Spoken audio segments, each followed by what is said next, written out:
জয়ন্তী বদতি প্ৰভু শুনিও গোসাই সমভাৱে ভূতদায়া কৰোঁ সদায়। অ স্বামী তপ স্বামী জপ স্বামী কৰোঁ ধ্যান, স্বামীৰ কুশল বিনে নিচিন্তিও আন। ভাল উপদেশ দিয়া চলাওঁ স্বামীক, মাস মধ্যে একবাৰ কৰোঁ ৰতিক। যদি স্বামী মন্দ কৰ্ম কৰে আচৰণ, মিষ্ট বাক্য কৰি তাক কৰোঁ নিবাৰণ। যদি স্বামীয়ে ভুল কৰা দেখোঁ মই তেওঁক সৰলভাৱেৰে সাৱলীলভাৱে তেওঁক ভাল পথলৈ অনাৰ যত্ন কৰোঁ। কেনেকুৱা ভুল পথলৈ গ'লে তুমি অগ্ৰাধিকাৰ দিয়া? বোলে কলি থকা ঠাইলৈ যদি যায়, বোলে কলি ক'ত থাকে?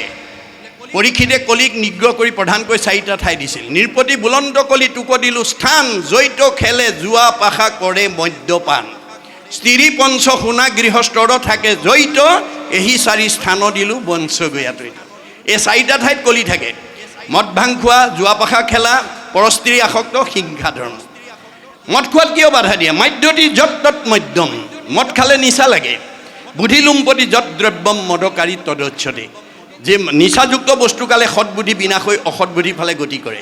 মোৰ স্বামীয়ে যাতে নিচাযুক্ত বস্তু খাই বিপথে যাব লগা নহয় তাৰ কাৰণে মই অগ্ৰাধিকাৰ দিওঁ। কাৰণ বিবাহ সম্বন্ধে পুৰুষৰ অৰ্ধাংগিনী, স্বামী বুলি ধৰ্ম কৰ্ম পাই অৰ্ধখিনি। সেই হেতু কটু কটু ধৰ্মিনী ৰমণী, পাপ কাৰ্যে বাধা দিয়া খণ্ডাই বিঘিনী। কটু অধৰ্মিনী তিৰি ধৰ্মক বাধিয়া, স্বামীক নিউৱে ঘূৰে নৰকে টানিয়া। গতিকে আমাৰ ভাৰ্যাবিলাকক 2টা ভাগত বিভক্ত কৰি দিছে, ধৰ্মিনী নাৰী, অধৰ্মিনী নাৰী। আপোনালোকৰ এই শালমৰীয়া গাঁৱৰ যুৱকসকলে ওচৰৰ গাঁৱৰ বা গাঁওখনৰে দুঘৰ মানুহত মানে আজি তাৰিখৰ বা এই 4 দিনীয় কাৰ্যসূচীলৈ ভাগৱত পাঠৰ কাৰণে আমন্ত্ৰণ জনাই আহিছিল। 2খন ঘৰতে স্বামী স্ত্ৰী উপস্থিত আছিল, কিন্তু আজি তাৰিখৰ ভাগৱত ব্যাখ্যালৈ স্বামীয়ে পাহৰিলে, ঘৰুৱা কামত ব্যস্ত হৈ আছে। ভাৰ্যাই গৈ ক'বগৈ, হেৰি আপুনি কেলৈ 9টা বাজি গ'ল, এতিয়া যাবৰ সময় হ'ল, ভাগৱত ব্যাখ্যা ভাত পঢ়ি আছে, জানিব লাগে, আপুনি দেখোন কামত লাগি আছে। এৰাহে মই পাহৰিলোঁ, যাওক সোনকালে গা পা ধুই যাওক। এইবুলি যিগৰাকী আয়ে প্ৰেৰণা দি ভাগৱত ভক্তি ধৰ্মলৈ পঠাব, তেওঁ ঘৰতে থাকি আধা পুণ্য পাব। এখন ঘৰৰ আকৌ আইগৰাকী স্বামীৰ মনত আছে, ভাৰ্যাই পাহৰিলে। স্বামীয়ে নিৰ্দিষ্ট সময়ত গা পা ধুই ওলাই চেলেং চাদৰ গামোচা লৈ আহিবলৈ ওলাওঁতে ভিতৰৰ পৰা আহি আইগৰাকীয়ে দেখিলে, এখেত দেখোন আজি একেবাৰে চেলেং গামোচা লৈ ভকতি হৈ কেলৈ ক'লৈ বা যায়? হেৰি ক'লৈ যায়? বোলে কেলৈ শালমৰীয়া গাঁৱৰ ভাগৱতলৈ মাতি গৈছিলে। নোৱাৰিব, আপুনি ঘৰত আমুক আমুক আমুক আমুক কাম আছে, আপুনি ভাগৱত শুনিবলৈ যাব নোৱাৰিব। এইবুলি যিগৰাকীয়ে বাধা দি ৰাখিব, তেওঁ নিজেও নৰকলৈ যাব, স্বামীকো নৰকলৈ। মনত ৰাখিব কথাটো। সেই হেতু কটু কটু ধৰ্মিনী ৰমণী, পাপ কাৰ্যে বাধা দিয়া খণ্ডাই বিঘিনী। কধু অধৰ্মিনী তিৰি ধৰ্মক বাধিয়া, স্বামীক নিউৱে ঘূৰে নৰকে টানিয়া। গতিকে ভাৰ্যা বিবাহৰ সম্বন্ধে অৰ্ধাংগিনী, স্বামীৰ পাপ পুণ্যৰ আধা আধা পাব। ডাক্তৰে বিয়া কৰা মানুহগৰাকীক মানুহে ডাক্তৰণী বুলি কয়, মাষ্টৰে বিয়া কৰালে মাষ্টৰণী বুলি কয়। আচলতে তেওঁলোক ডাক্তৰণী মাষ্টৰণী হয় জানো? নহয়, স্বামীৰ আধা উপাধিটো পাই যায়। এইটো যেনেকৈ বাস্তৱ সত্য, পাপ পুণ্যৰো আধাটো আপুনি পাই যাব। স্বামীয়ে ভুল কৰিলে কাৰ ভাৰ্যাৰ নামটো আহি যাব, ভাৰ্যাই ভুল কৰিলে কাৰ স্বামীৰ নামটো লগত আহি যাব। গতিকে ভাগৱত শুনি ইজনে সিজনক আমি মানে উদ্ধাৰ কৰিব লাগিব। এই কথা ৰাধিকা সতীয়ে কৈছে, বুজিছেনে? স্বামীক নুসুধি ক'তো নকৰোঁ গমন, স্বামীক নিদিয়া অগ্ৰে নকৰোঁ ভোজন। হয় নাই? গতিকে এই সৎ গুণবোৰ যেতিয়া বৰ সুন্দৰ হ'ল, যোৱা তুমি পানী আনা, 3টা গাঁঠিৰ এপল পানী এপল মাটি যোগবলৈ ব্ৰহ্মপুত্ৰৰ পৰা আনি টেম্বনী জানত পেলাই দিয়াৰ লগে লগে বুৱতী নদী বন্ধ হৈ গ'ল। সেই অঞ্চলৰ মানুহ বানপানী কবলৰ পৰা ৰক্ষা পালে, আৰু সেইটো জান আজিও শান্তি জান হিচাপে পৰিচিত হৈ ৰ'ল। এইটো সৌদিনা গুৰুজনৰ দিনৰ কথা, মনত ৰাখিব কথাটো। আমাৰ শাস্ত্ৰৰ প্ৰতিটো কথা আপোনালোকে বিশ্বাসেৰে ল'ব লাগিব। বিশ্বাসে পাইবেতাংক তৰ্কে বহুত দূৰ। আপুনি তৰ্ক কৰিলে আপোনাৰ পৰা বহুত দূৰ আঁতৰি গুচি যাব। সেইকাৰণে মহাত্মা গান্ধীয়ে কৈছে, religious beliefs are based on faith. ধৰ্ম দৰ্শন বিশ্বাসৰ ওপৰত নিৰ্ভৰ কৰে। Religion is not really what is grasped by brain but by heart. ধৰ্ম দৰ্শন মগজে ঢুকি পোৱা বস্তু নহয়, কাৰোবাক দেখুৱাই দিব পৰা বস্তু নহয়, ই অন্তৰৰ উপলব্ধিৰ বস্তু। আজি আপোনালোকে প্ৰতিটো কথা উপলব্ধি কৰিব লাগিব, তেতিয়া সংস্কাৰ হ'ব। যাৰ উপলব্ধি নাই সি জেইছেতহে হৈ থাকিব, তাৰ কোনো সলনি নহয়। আজি কিছুমান মানুহ ভাগৱত শুনিবলৈও যায়, ভকতৰ গুৰিলৈও যায়, কিন্তু কথা ক'বই নোৱাৰে, টিঙিচকৈ খং উঠেই, লাঠিডাল উলিয়াই আনেই। গতিকে সেইটো শুনাৰ পৰা লাভ নহ'ব দেই, মনত ৰাখিব। আপুনি ভাগৱত শুনি উপলব্ধি কৰিব লাগিব। আপোনাৰ প্ৰত্যেককে আপোনালোকক কিবা এটা নহয় কিবা এটা প্ৰতিভা দিছে, কিন্তু তাক প্ৰণালীবদ্ধ প্ৰয়োগৰ দ্বাৰা বিজ্ঞানলৈ উত্তৰণ কৰিবলৈ শিকিবলৈ কৈছে। বিজ্ঞানটো উপলব্ধিৰ দ্বাৰা দৰ্শনলৈ উত্তৰণ কৰিবলৈ শিকিব লাগিব। দৰ্শনটো উপলব্ধিৰ দ্বাৰা ধৰ্মত নি আপুনি প্ৰতিষ্ঠা কৰিব লাগিব। ধৰ্ম ৰক্ষতি ৰক্ষিত।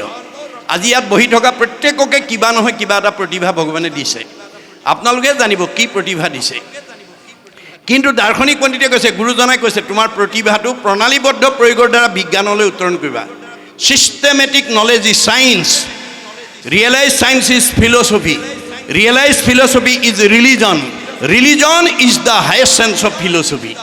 প্ৰণালীবদ্ধ জ্ঞানক বিজ্ঞান বুলি কৈছে। বিজ্ঞানটো যেতিয়া উপলব্ধি কৰিব দৰ্শন, দৰ্শনটো যেতিয়া উপলব্ধি কৰিব ধৰ্মতকৈ আৰু শ্ৰেষ্ঠ দৰ্শন দ্বিতীয় নাই।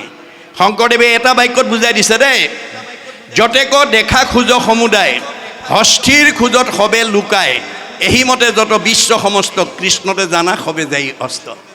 গতিকে প্ৰকৃতি জগতত যিমানবিলাক জীৱ জন্তু আছে, সকলো জন্তুৰ খোজ হাতীৰ খোজত লুকাই যায়। হাতীৰ খোজতকৈ আৰু ডাঙৰ খোজ একোৰে নাই। এই পৃথিৱীত যিমান ডাঙৰ মানুহ আছে, ৰাষ্ট্ৰপতিও কৃষ্ণতে বিলীন হ'ব লাগিব, সাধাৰণ নাগৰিকো কৃষ্ণতে বিলীন হ'ব লাগিব, MLA মিনিষ্টাৰো কৃষ্ণতে বিলীন হ'ব লাগিব, ঠেলাৱালা ৰিক্সাৱালাও কৃষ্ণতে বিলীন হ'ব লাগিব, শালমৰীয়া গাঁৱৰ ধনী মানুহজনো কৃষ্ণতে বিলীন হ'ব লাগিব, দুখীয়া মানুহজনো কৃষ্ণতে বিলীন হ'ব লাগিব। গতিকে কৃষ্ণৰ ব্যতিৰেকে আৰু দ্বিতীয় নাই। গতিকে কৃষ্ণক ৰাখিবলৈ যত্ন কৰিব। কৃষ্ণক পুজিলে পূজা সমস্তৰে হয়। গতিকে আপুনি কৃষ্ণক কেনেকৈ ৰাখিব? পুৱা গধূলি ধূপ ধূনা জ্বলাব দেই। যিখন ঘৰত আজি তাৰিখলৈকে পুৱা গধূলি ধূপ ধূনা জ্বলোৱাৰ ব্যৱস্থা নাই, সেইখন ঘৰত কৃষ্ণ নাথাকে। কৃষ্ণ ক'ত থাকিব? যেই নাম সেই হৰি, জানা নিষ্ট কৰি নামৰ সংগ নচাৰন্ত হৰি। আজি শালমৰীয়া গাঁৱত কাৰোবাৰ ঘৰত আজি তাৰিখত ধূপ ধূনা জ্বলোৱা, পুৱা গধূলি উপাসনা কৰা জেগা অকণমান নাই বুলি মই ভবা নাই। কিবা অভাৱৰ কাৰণে, কিবা অসুবিধাৰ কাৰণে যদি আজি তাৰিখলৈকে আপোনালোকৰ নাই, তেতিয়াহ'লে অহাকালিৰ পৰা ভিতৰতে অকণমান জেগা আছুতীয়াকৈ বেৰা অকণমান দি হ'লেও, ঠগী এখনত গুণমালা কীৰ্তন এখন থৈ হ'লেও পুৱা গধূলি ল'ৰা ছোৱালীকেইটাক লৈ উপাসনা কৰিব আৰু জনাব ভগৱানক। হাজৰিকা বাপৰ দৰে, বৰা বাপৰ দৰে, বৰুৱা বাপৰ দৰে, দাস বাপৰ দৰে মোৰো গুৰুগৃহ অকণমান বনোৱাৰ হেঁপাহ আছিল, কিন্তু এইকেইটা অসুবিধাৰ কাৰণে মই পৰা নাই। প্ৰভু কৃপা কৰি মোৰ মনৰ বাঞ্ছা পূৰাইছ। আপোনাৰ মনৰ বাঞ্ছা ভগৱন্তে পূৰণ কৰিব, কিন্তু আপুনি জনাব লাগিব, তেওঁক জনাব লাগিব। নজনালে আপুনি গোটেই জীৱন শেষ হৈ যাব, আপুনি গুৰুগৃহ অকণমান বনাব নোৱাৰিবও পাৰে। মনত ৰাখিব কথাটো। আৰু যদি নাই বনোৱা, হৰি গুণনাম শ্ৰৱণ কীৰ্তন ভজি হৰি চৰণ, মনুষ্য হুইবাৰ এহিমানে মাত্ৰ জানা নিজ প্ৰয়োজন। চাৰিমুঠি জীৱৰ ভিতৰত ঈশ্বৰক ভজিব পৰা শক্তি মানুহৰ বাদে আনৰ নাই। উৰণ বুৰণ গজন ভ্ৰমণ এহি চাৰিমুঠি জীৱ, সবাৰো হৃদিত আত্মাৰূপে আছে পূৰ্ণ ব্ৰহ্ম শিৱ। চবতে আছে ভগৱান, কিন্তু মনুষ্যৰ জন্ম সবাহান্তে শ্ৰেষ্ঠ আছে দিব্য জ্ঞান পায়। আমাৰ এটা দিব্য জ্ঞান আছে, যিটো ইতৰ প্ৰাণী নাই।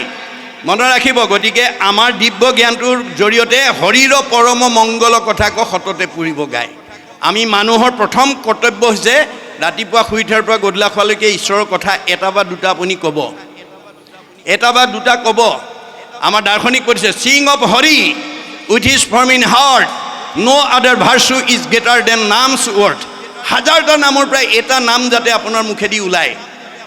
মাধৱদেৱে কৈছে, ৰাম কৃষ্ণ নাম যিটো সদায় ফুৰে গায়, সদায় মংগল তাৰ অমংগল নাই। আপুনি ভগৱন্তৰ হাজাৰটা নামৰ পৰা ৰাম কৃষ্ণ দুটা আখৰৰ নামটো মুঠতে ক'বলৈ গাবলৈ অভ্যাস কৰক। You have to keep the practice of remembrance, নাম স্মৰণ every day, every hour, rather every second. 24 ঘণ্টাত 1 ছেকেণ্ড হ'লেও ঈশ্বৰৰ নামটো গাবলৈ ক'বলৈ অভ্যাস কৰক। ল'ৰা ছোৱালীক শিকাওক। মনত ৰাখিব। আৰু এইধৰণে কওঁতে কওঁতে যেতিয়া এটা ষ্ট্ৰং হেবিট হৈ যাব, সবল অভ্যাসত পৰিণত হ'ব, তেতিয়া অজামিলৰ দৰে নাৰায়ণ কৈ পেলাই মুক্তি পাব। অজামিলে 10 নম্বৰ ল'ৰাটোৰ নামহে নাৰায়ণ ৰাখিছিলে, পুতেকৰ নাম নাজানে ভগৱানৰ নাম বুলি। কিন্তু মাধৱদেৱে আমাক পৰিচয় কৰাই দিছে, চাৰিও বেদৰ 4 অক্ষৰ সাৰ কাঢ়ি আনি ব্ৰহ্মাদেৱে বেকত কৰিয়া থৈলা নাৰায়ণৰ নাম। সেই নাৰায়ণৰ নামলৈ শুদ্ধ কৰোঁ আমি চিত্তকায়া হৰি সন্তোষৰ কাৰণ আন নাজানি। গতিকে তেওঁ মাত্ৰ পুতেকৰ নাম লৈ আছিলে নাৰায়ণ নাৰায়ণ। নজনাকৈ কৈ থাকোঁতেও পাপ দহন হৈ গ'ল।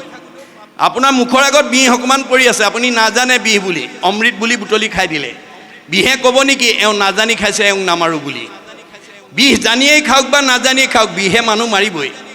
ঈশ্বৰৰ নাম অৰ্থ জানি লওক বা অৰ্থ নাজানি লওক, সুৰত গাওক বা পঢ়াৰ দৰে গাওক, আপুনি মুক্তি পাব। জানি বা নাজানি কৰে নামৰ কীৰ্তন।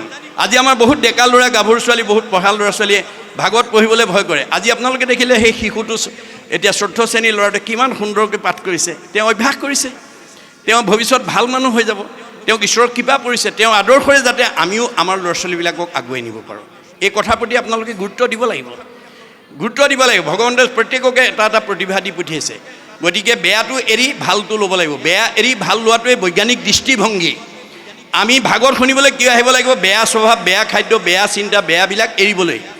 দাৰ্শনিক পণ্ডিতে কৈছে, bed is bed and good is good, do bed never never and do good ever ever. বেয়াটো সদায় বেয়া, তাক ত্যাগ কৰিব, ভালটো সদায় ভাল, তাক আঁকোৱালি ল'ব। কপিলে মাকক কৈছে, জীৱৰ দুৰ্ভেদ্য পাশ সংগক কহয়, কিন্তু দুৰ্জনৰ সং তেজি বেলাগৈ। মা, তুমি যদি জীৱনত ভাল মানুহ হ'ব খুজিছা, বেয়া মানুহৰ সংগ ত্যাগ কৰিবা। সেই সংগ নিতে যদি কৰে সাধুত, মুখ্যৰ দুৱাৰতে বেহুৱে মুখত। সেই সংগটো যদি আজিৰ দৰে আমি 1 ক্ষণ 4 মিনিট সময় যদি আপোনালোকে দৈনন্দিন যদি ঈশ্বৰৰ কথা ক'ব, শুনিব, গাব পাৰে, শাৰীৰিক, মানসিক, বৌদ্ধিক বিকাশ হৈ আপুনি মুক্তি লাভ কৰিব পাৰিব। মনত ৰাখিব কথাটো, এই তত্ত্ব আমাক দি আছে। গতিকে পৰীক্ষিতৰ মৃত্যুৰ খবৰ পোৱাৰ লগে লগে চব আহি সমবেত হ'ল। সাহস পালে, প্ৰেৰণা পালে, প্ৰশ্ন কৰিলে, কোৱা দেৱ ঋষি, কোৱা ৰাজ ঋষি, কোৱা ব্ৰহ্ম ঋষি, কোৱা ঋতিজ, কোৱা গণ্য মান্যসকল, মই কি কৰিলে তক্ষকৰ দংশনৰ পৰা নিজক মুক্ত কৰিব পাৰিম? ৰজাৰ প্ৰশ্ন শুনি প্ৰত্যেকে নিজা নিজা উত্তৰ দিলে। কোনোৱে ক'লে তপ কৰা, কোনে ক'লে জপ কৰা, কোনে ক'লে যজ্ঞ কৰা, কোনে ক'লে দান কৰা, কোনে ক'লে তীৰ্থ কৰা, কোনে ক'লে স্নান কৰা। নানা ঋষিৰ নানা মত, নানা ঋষিৰ নানা মতে পৰীক্ষিতৰ মৃত্যুৰ ভয় আঁতৰ কৰিব নোৱাৰিলে। কিয়? কাৰণটো ভাগৱতত উল্লেখ কৰিছে, একাদশ স্কন্ধত। কাৰণ মানে ভগৱন্তই 4 মুঠি জীৱৰ ভিতৰত ঈশ্বৰত ভক্তি কৰি ঈশ্বৰৰ নাম লৈ তৰিব পৰা শক্তি মানুহৰ বাদে আনক দিয়া নাই। গতিকে আমি জীৱশ্ৰেষ্ঠ মানুহ হিচাপে পৃথিৱীত য'তেই জন্মগ্ৰহণ নকৰোঁ, যি জাতি জনগোষ্ঠীতেই জন্মগ্ৰহণ নকৰোঁ, কিংবা ঈশ্বৰক ভজিবই লাগিব।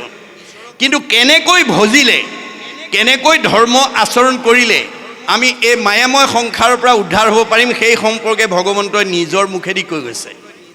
আন ধৰ্মবিলাক ঋষিবিলাকৰ মুখেদি কোৱাইছে। আন ধৰ্ম ঋষিৰ মুখে কৰাইলা বেকত, কহিলা আপোন মুখে নিজ ধৰ্ম যত। আন ধৰ্মবিলাক নানা ঋষিবিলাকৰ মুখেদি কোৱা কাৰণে নানা ঋষিৰ নানা মতে পৰীক্ষিতৰ মৃত্যুৰ ভয় আঁতৰ কৰিব নোৱাৰিলে। অৱশেষত শুকদেৱে আহি তেওঁ নিজৰ মুখেদি কোৱা ভাগৱত ধৰ্ম, যিটো আজি আপোনালোকে 4 দিনীয়া কাৰ্যসূচীৰে পাতিছে, এই ভাগৱত ধৰ্ম ভগৱন্তৰ নিজৰ মুখেদি কৈছে। শুকদেৱে আহি যেতিয়া 1ম স্কন্ধৰ পৰা 12শ স্কন্ধলৈ 7 দিন 7 ৰাতি নীৰৱ নিচ্ছিন্নভাৱে যেতিয়া পৰীক্ষিতক শ্ৰৱণ কৰালে, 12শ স্কন্ধ ভাগৱত শুনাৰ লগে লগে ব্ৰহ্মজ্ঞান প্ৰাপ্ত হৈ গ'ল। মই ইমান সময় মৰিম বুলি যিটো ভয় কৰি আছিলোঁ, তাৰ দেখোন মৃত্যুৱেই নাই। অৰ্থাৎ আমাৰ জীৱৰ মৃত্যু নাই। এতিয়া আপোনালোকৰ ইয়াতে 2জন মানুহ ইতিমধ্যে প্ৰয়াণ হৈছে বুলি মই খবৰ পাইছোঁ। আমি এতিয়া মায়াত আছোঁ কাৰণে মৰিছে বা স্বৰ্গগামী হৈছে, বৈকুণ্ঠগামী হৈছে, প্ৰয়াত হৈছে, বিদেহ হৈছে, ইহলীলা সম্বৰণ কৰিছে, নানান শব্দৰে আমি মানুহ 2জনক মৰাটোকে কৈ আছোঁ। কিন্তু গীতাত কৃষ্ণই অৰ্জুনক কৈছে, অৰ্জুন, মানুহ মৰা বুলি কোৱাটো মিছা কথা কৈ আছে।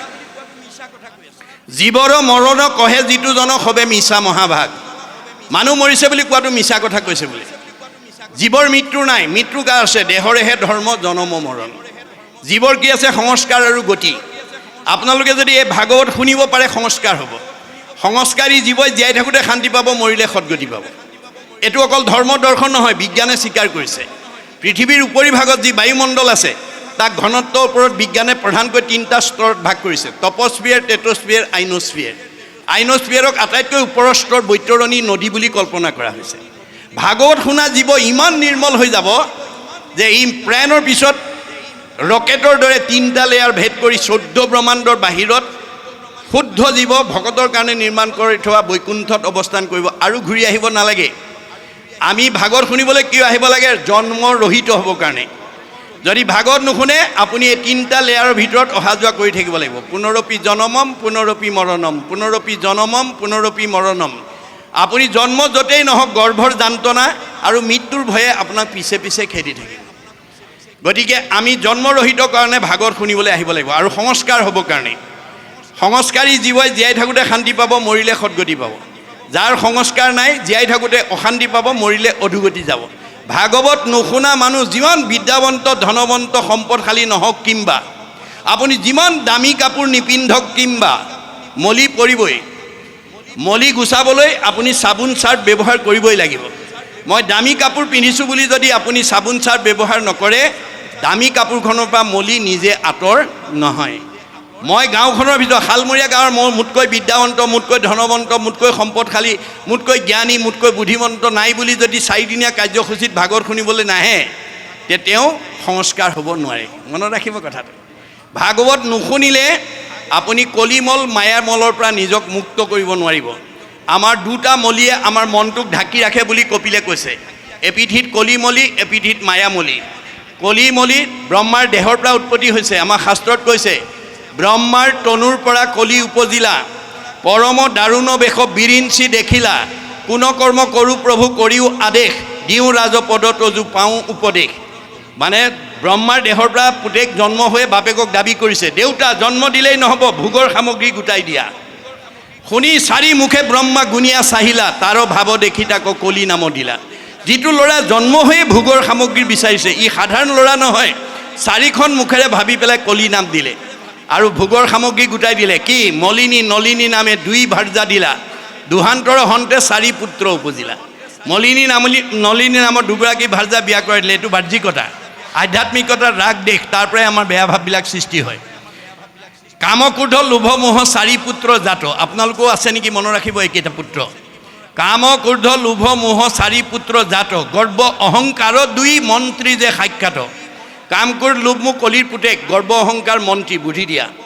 দম্ভ দেশ ঈৰ্ষা অসূয়াক 4জন, সেনাপতি পাতি দিলা ব্ৰহ্মাৰ বচন। এইকেইজনক সেনাপতি আগ্ৰণোৱা। হিংসা পৈক্ষন্য ঈৰ্ষা মদমৎসৰক, লহকৰ পাতি দিলা কলি দুৰ্মদক। এইকেইজনক লগৰীয়া পাতি দিলে। এই সেই কলি পৰিয়ালৰ 16জনীয়া সদস্য। ক'ত থাকে? মনৰ লগত থাকে এহি 16জন, তৰিবে নোৱাৰে লোক এহিহে কাৰণ। মনত ৰাখিব, কলিৰ এই 16টা বেয়া গুণ যাৰ মনত আছে, সি ডেকা ল'ৰাই হওক, গাভৰু ছোৱালীয়ে হওক, বোৱাৰীয়ে হওক, শাহুৱে হওক, পিতৃয়ে হওক, মাতৃয়ে হওক, তেওঁ সৎ চিন্তা সৎ ভাৱনা কৰিব নোৱাৰে। তেওঁ সদায় বেয়া চিন্তা বেয়া কৰ্ম কৰিব। এইটো মনৰ এপিঠিৰ মলি। আন পিঠিত আকৌ কলি মায়ামল আছে। মায়ামলৰো 16টা বেয়া গুণ আছে। শাস্ত্ৰত কৈছে, দম্ভ দৰ্প পৰ নিন্দা অভিমান তিৰস্কাৰ, লোভ মোহ কাম ক্ৰোধ গৰ্ব অহংকাৰ, হিংসা কামনা আশা হঠ বেভিচাৰ, এহি 16 গোটা পুত্ৰ জানিবা মায়াৰ। ক'ত থাকে? মনৰ লগত থাকে এহি 16জন, তৰিবে নোৱাৰে লোক এহিহে কাৰণ। এই 16টা কলি আৰু 16টা মায়া, 2 খোলং 32টা। 32টা বেয়া গুণে যাৰ মনত অৱস্থান কৰিব, সি কেতিয়াও ভাল চিন্তা কৰিব নোৱাৰে। সি কেতিয়াও ভকতৰ সংগলৈ আহিব নোৱাৰে, নামঘৰলৈ আহিব নোৱাৰে। মনত ৰাখিব কথাটো। মানে চুম্বক মাত্ৰেই লো আকৰ্ষণ কৰে, চুম্বকৰ ধৰ্ম। কিন্তু মামৰ থকা লো চুম্বকে আকৰ্ষণ কৰিব নোৱাৰে। মানুহ মাত্ৰেই ঈশ্বৰৰ কথা শুনিব লাগে, এইটো মানুহৰ ধৰ্ম। কিন্তু মামৰ লগা জীৱই শুনিব নোৱাৰে। আমাৰ বিজ্ঞানৰ ভাষাত মামৰ বুলি কয় আৰু আমাৰ শাস্ত্ৰীয় ভাষাত কৰ্মবন্ধ বুলি কয়। যিটো জীৱৰ গাত মামৰ বা কৰ্মবন্ধ লাগি আছে, সি নামঘৰলৈ সহজে আহিব নোৱাৰে, ঈশ্বৰৰ কথা শুনিবলৈ আহিব নোৱাৰে। মনত ৰাখিব কথাটো। গতিকে সেই মামৰ গুচাব লাগিব। মাকে ক'লে, বোপাই মনৰ মলিক মায়াৰ মলিক গোটোৱা উপায় বোলে, মা উপায় এটা আছে। মনশুদ্ধি আদি কৰি যতেক আশ্ৰয়, সৎসংগ সবাৰো মূল জানিবা নিশ্চয়। আজিৰ দৰে অনুষ্ঠানলৈ আহিব লাগিব, নহ'লে আপুনি কেতিয়াও সেই মায়ামল কলিমলৰ পৰা মুক্ত হ'ব নোৱাৰে। এই তথ্য দিছে। এতিয়া অৱশেষত শুকদেৱে আহি যেতিয়া 12 স্কন্ধ ভাগৱত পৰীক্ষিতক শুনাই দিলে, ব্ৰহ্মজ্ঞান প্ৰাপ্ত হ'ল। যদি 12 স্কন্ধ শুনাৰ কাৰণে পৰীক্ষিতে গতি পায়, শালমৰীয়া গাঁৱৰ জীৱবিলাকে গতি পাবনে নাপাব? কিন্তু আপোনালোকে 12 স্কন্ধ ভাগৱত শুনাৰ পৰিৱেশ সৃষ্টি কৰিছেনে নাই? আপোনালোকে কৰ্ম আঁচনি ল'ব লাগিব দেই। আপোনালোকে প্ৰত্যেক ডেকা ল'ৰা, গাভৰু ছোৱালী, মহিলা, পুৰুষে ভাগৱত পঢ়িব পাৰে, তাত কোনো বাধা নাই দেই। দাড়ি থকা দাড়ি নথকা, শৰণীয়া অশৰণীয়া সকলোৱে পঢ়িব পাৰে, অধ্যয়নত বাধা নাই। এতিয়া মাষ্টাৰ ডিগ্ৰী অসমীয়াত লোৱা ছাত্ৰ ছাত্ৰীয়ে ইউনিভাৰ্চিটিত টেবুলৰ ওপৰত 10ম কীৰ্তন, ঘোষা ৰত্নাৱলী, গীতা ভাগৱত লৈ পঢ়ি পেলাই মাষ্টাৰ ডিগ্ৰী লৈ আহিছে। জ্ঞান অৰ্জনত বাধা নাই। নিয়ম কেৱল আনুষ্ঠানিকতাতহে প্ৰয়োগ হ'ব। মনত ৰাখিব কথাটো। আপোনালোকে প্ৰত্যেকেই পৰিকল্পনা কৰক, মই জীয়াই থকা কালত এই শালমৰীয়া গাঁৱৰ এজন যুৱক হিচাপে, যুৱতী হিচাপে, মহিলা হিচাপে মই ৰাতিপুৱা গধূলি ধূপ ধূনা জ্বলোৱা সময়ত এটা অধ্যায় পঢ়িবলৈ আপোনাৰ সময় নাই, বহুত দীঘল। এটা দুটা স্তম্ভত এটা পাঠ হয়, এটা স্তম্ভ পঢ়ি তাতে চিনটো দি গধূলা আকৌ তাৰপৰা পঢ়ক। আমাৰ তাতে এজন মানে MBBS ডাক্তৰ, চাইল্ড স্পেচিয়েলিষ্ট, তেওঁ এদিন মোক চেম্বাৰলৈ যাওঁতে কাণত গামোচা দেখি মোক সুধিলে, আপোনাৰ ঘৰ ক'ত? নাম সুধিলে। মই নামটো কওঁ, বাপ আপোনাৰ নামটো মই পাইছোঁ ইউটিউবত, বহক বহক বুলি চকীখনত বহুৱাই তেওঁ পেচেণ্ট চোৱা বাদ কৰি মোক প্ৰশ্ন কৰিছে, প্ৰভু মই আপোনাক কথা এটা সুধোঁ, অকণমান মোক ক'বচোন। মই বোলো কওকচোন। যে মই ডাক্তৰ হোৱা দিনৰ পৰা পুৱা গধূলি মই ঈশ্বৰ উপাসনা নপৰাকৈ মই পেচেণ্ট নাচাওঁ, আৰু মই ভাগৱতৰ এটা স্তম্ভ পঢ়ি লোৱা পিছতহে মই আকৌ পেচেণ্ট চাবলৈ ওলাই আহোঁ। এনেকৈ পঢ়োঁতে পঢ়োঁতে মই 3 বাৰ ভাগৱত লুটিয়াই এতিয়া 4ৰ্থ স্কন্ধ পুৰঞ্জন আখ্যান পঢ়ি আছোঁ। কিন্তু মই চব অৰ্থবিলাক বুজি পোৱা নাই, বা মোৰ কিবা অপৰাধ হ'ব নেকি? এতিয়া মই ক'লোঁ, ছাৰ আপোনাৰ অপৰাধটো দূৰৰ কথা, আপুনিতো গতি পালেই, আপোনাৰ ঘৰখনৰ যুৱকেইটাক আপুনি গতি দিলে, আপোনাৰ চেম্বাৰলৈ আহি যিবিলাকে কেঁচুৱা বুকত লৈ পেলাই আপুনি ভাগৱত পঢ়ি ওলাই নহালৈকে চোতালত ৰৈ আছে, সেই জীৱবিলাককো উদ্ধাৰ কৰিলে। আমাৰ ভাগৱতত কৈছে, একেজনে যদি নাম ওচৰৈ শুনে মানে পাপ সবাৰো হৰৈ। ভাগৱতৰ শব্দধ্বনি যিমান দূৰলৈকে শুনিব, মানুহটো দূৰৰ কথা, মূৰ ভক্ত জৈত্য থাকে, উদাৰ চৰিত্ৰ, কীট পতংগকো সিটো কৰে পবিত্ৰ। এই 4দিনীয়া অনুষ্ঠানে আপোনালোকক অকল শালমৰীয়া গাঁওখনকে শুদ্ধ কৰা নাই, এই মাইক্ৰফোনৰ জৰিয়তে নামৰ আৰু ভাগৱতৰ ধ্বনি যিমান দূৰলৈকে গৈছে সিমান দূৰলৈকে মানুহটো দূৰৰ কথা, মানে জীৱ জন্তুবিলাকো উদ্ধাৰ হৈছে। গতিকে আপোনালোকৰ 4দিনীয়া কাৰ্যসূচীৰে আপোনালোকৰ বাহিৰেও যদি জগতৰ উপকাৰ কৰে, আপোনালোকৰ সেৱকীসকলৰ কি হ'ব? আমাৰ বেদে কৈছে, পৰোপকাৰে পুণ্যম। আপোনালোকৰ গোটেই শালমৰীয়া গাঁৱৰ পুণ্য অৰ্জন হৈ গ'ল। মনত ৰাখিব, এইটো অক্ষয় পুণ্য হ'ব। এই ধৰণে যাতে আমি প্ৰতি বছৰে আগুৱাই যাব পাৰোঁ, তাৰ কাৰণে মই আহ্বান জনালোঁ। আৰু শুকদেৱে এতিয়া মৰিবলৈ 7 দিন আছে দেই, মনত ৰাখিব। পৰীক্ষিত যদি 7 দিনত মৃত্যুৰ ক্ষণ গণি থকা পৰীক্ষিতক এতিয়া এই 4ৰ্থ স্কন্ধৰ বৰাহৰ ভূমি উদ্ধাৰ নামৰ কাহিনীটো শুনাইছে। চিন্তা কৰক কথাটো, এই পাঠটোৰ কিমান তাৎপৰ্য আছে। 7 দিন সময় আছে। পৰীক্ষিত যদি 7 দিন আছে, আপোনাৰ মোৰ কেইদিন আছে বাৰু? আপোনাৰ মোৰো 7 দিনেই দেই। আজি কি ৰবিবাৰ নহয় জানো? আজি দেওবাৰ হয় নহয়? আজি বৃহস্পতিবাৰ, অহা বুধবাৰলৈ। আজি বৃহস্পতিবাৰ বা অহা বুধবাৰলৈকে এই 7 দিনৰ ভিতৰতে আমাৰ প্ৰত্যেকৰে জন্ম আৰু মৃত্যু অৱশ্যম্ভাৱী। পৰীক্ষিতক মাত্ৰ বেছ কৰি লৈছে দেই, আধা ৰূপে লৈছে। আমাকে কৈ আছে, কোনে জানে মই ঘৰ পামগৈ নে নাপাম। পদ্মৰ পত্ৰৰ নীৰ পৰি যেন নুহি থিৰ, সেইমতে জীৱন চঞ্চল। পদুম পাতৰ পানীৰ লগত আমাৰ দেহত থকা জীৱটো তুলনা কৰিছে। পদুম পাতৰ পানী বতাহে কোন সময়ত পেলাই দিব তাৰ যেনেকৈ সিদ্ধান্ত নাই, আমাৰ দেহত থকা জীৱটো কি পৰিস্থিতিত, কি সংঘাতত, কি হেৰিয়াত ওলাই যাব তাৰো সিদ্ধান্ত নাই। জুবিন গাৰ্গে ভাবিছিলে নেকি সমুদ্ৰত গৈ মই জীৱনটো এৰিম বুলি? গুচি গ'ল। এয়া জ্বলন্ত প্ৰমাণ। গতিকে কোনেও নাভাবিব যে মই সদায় জীয়াই থাকিম। গতিকে দৃষ্টি শক্তি থাকোঁতেই, শ্ৰৱণ শক্তি থাকোঁতেই, ভৰিকেইটা আহিব পৰা শক্তি থাকোঁতেই, হাতৰ কৰ্মশক্তি থাকোঁতেই, মুখৰ বাক শক্তি থাকোঁতেই আজিৰ দৰে অনুষ্ঠানলৈ আপোনালোক 10 বন কাটি কৰি আহিব। তোমাৰ গুণৰ মহিমা দেখিয়া আন যত কাম দূৰতে তেজিয়া থলো। আন কামবোৰ এৰি থৈ আহিব। আন কামে আমাৰ জীৱক সদগতিত সহায় কৰিব নোৱাৰে। গতিকে ভকতিয়েহে কৰিব। আন যত সবে মিছা ভক্তিৰ অভাৱে। গতিকে আমি উঠি অহা প্ৰজন্মক, সমাজখনক যাতে এই আদৰ্শৰে আগুৱাই নিব পাৰোঁ, তাৰ কাৰণে উদ্যোক্তাসকলে যদি এই কৰ্ম আঁচনিটো আগুৱাই নিব পাৰে, তেতিয়া একাদশ স্কন্ধ ভাগৱতত কৈছে, কৃষ্ণ বৈকুণ্ঠ প্ৰয়াণ হোৱাৰ লগে লগে গোটেই দ্বাৰকা নগৰখন সাগৰত ডুব গ'ল, কিন্তু ৰুক্মিণী মন্দিৰটো আজি কুপতি সাগৰৰ মাজত জিলিকি আছে, আৰু সেই মন্দিৰটো চাই অহা ভকতো আমি লগ পাইছোঁ। কিন্তু গুৰুজনাৰ দৰ্শন, বেদৰ দৰ্শন, যে এতিয়া আমি সাগৰৰ মাজৰ ৰুক্মিণী মন্দিৰ বিচাৰি ফুৰিলে নহ'ব। শালমৰীয়া গাঁৱত আপুনি বসবাস কৰি, ভগৱানে আপোনাক শালমৰীয়া গাঁৱত বসবাস কৰাৰ কাৰণে দিছে। আপুনি এইখন গাঁৱত বাস কৰি গাঁওখনৰ কাৰণে, সমাজখনৰ কাৰণে, উঠি অহা প্ৰজন্মৰ কাৰণে, অনুষ্ঠানৰ কাৰণে, প্ৰতিষ্ঠানৰ কাৰণে, দহৰ উপকাৰৰ কাৰণে কি আদৰ্শ এৰি থৈ গ'ল। সেই আদৰ্শই হ'ব আপোনাৰ ৰুক্মিণী মন্দিৰ, দেহ দ্বাৰকা, কাল সাগৰ। এদিন এই দেহ দ্বাৰকা কালসাগৰত বিলুপ্তি হৈ যাব। কিন্তু আপুনি এইখন গাঁৱত কি ভাল আদৰ্শ এৰি থৈ গ'ল, সি আপোনাক চিৰসজীৱ এভাৰগ্ৰীণ চিৰসজীৱ কৰি ৰাখিব। আজি শংকৰ মাধৱ আমাৰ মাজত কায়িকভাৱে নাই, মহাত্মা গান্ধী নাই, মানে জ্যোতিপ্ৰসাদ আগৰৱালা, ৰাভাদেৱ নাই, সুধাকণ্ঠ ভূপেন হাজৰিকা নাই, এতিয়া জুবিন গাৰ্গো নাই। কিন্তু তেওঁলোকে সমাজৰ কাৰণে দি থৈ যোৱা অৱদানে তেওঁলোকক চিৰসজীৱ কৰি ৰাখিব। মনত ৰাখিব কথাটো। আমি ভাগৱত শুনি সেই আদৰ্শৰে যাতে মই গাঁওখনৰ কাৰণে, সমাজখনৰ কাৰণে, উঠি অহা প্ৰজন্মৰ কাৰণে কিবা এটা যাতে ভাল আদৰ্শ এৰি থৈ যাব পাৰোঁ, তাৰ কাৰণে আমি প্ৰত্যেকেই সংকল্পবদ্ধ হ'ব লাগিব। তেতিয়াই আমাৰ আজি ভাগৱত শুনাৰ সাৰ্থকতাটো হ'ব। এতিয়া শুকদেৱে 7 দিন, আমাৰো 7 দিনেই আছে দেই, 7 দিনৰ ভিতৰতে আপুনি ভাগৱত বা ঈশ্বৰৰ কথা শুনাৰ কাৰণে, কোৱাৰ কাৰণে যত্ন কৰিব। তেতিয়া আপোনাৰ শাৰীৰিক মানসিক বিকাশ হ'ব। বিশ্ববিখ্যাত মানে নাট্যকাৰ শেক্সপিয়াৰে কৈছে, mind can be purified by the music, body can be purified by the exercise, both body and mind can be purified by the dance. যি লোকগীত গাব, বৰগীত গাব, মানে কীৰ্তন গাব, ঘোষা গাব, গীতা গাব, তাৰ মগজটো শুদ্ধ হৈ থাকিব। মনত ৰাখিব, আপোনালোকে সদায় ঈশ্বৰৰ নাম গাবলৈ, ক'বলৈ যত্ন কৰিব, মগজটো শুদ্ধ হৈ থাকিব। আৰু যি হাত চাপৰি মাৰি ভকতৰ লগত নাম গাব, বাৱৈ হাতত আলি যিটো কৰিয়া কীৰ্তন, মোৰ প্ৰেম ভাৱত যাৰ আকুল ভৈল মন, মাটিত লুটাৰি পৰে যিটো মহাশয়, সত্যে সত্যে গৈলো সখী তাহাঁতে বিক্ৰয়। ভগৱন্তৰ নাম আনন্দ মনে ল'ব, ভগৱান আপোনাক বিৰাট ভাল পাব, ভগৱান আপোনাৰ লগত থাকিব। Both body and mind can be purified by the dance. আপোনালোকে নাচিবলৈও শিকিব দেই। সমাজত লাজ কৰিলে মানুহ নথকা অৱস্থাত লাইফ চাইজ আইনাখনৰ ওচৰত গৈ কঁকাল ভাঙি ভাঙি অকলে অকলে অকণমান নাচিব দেই।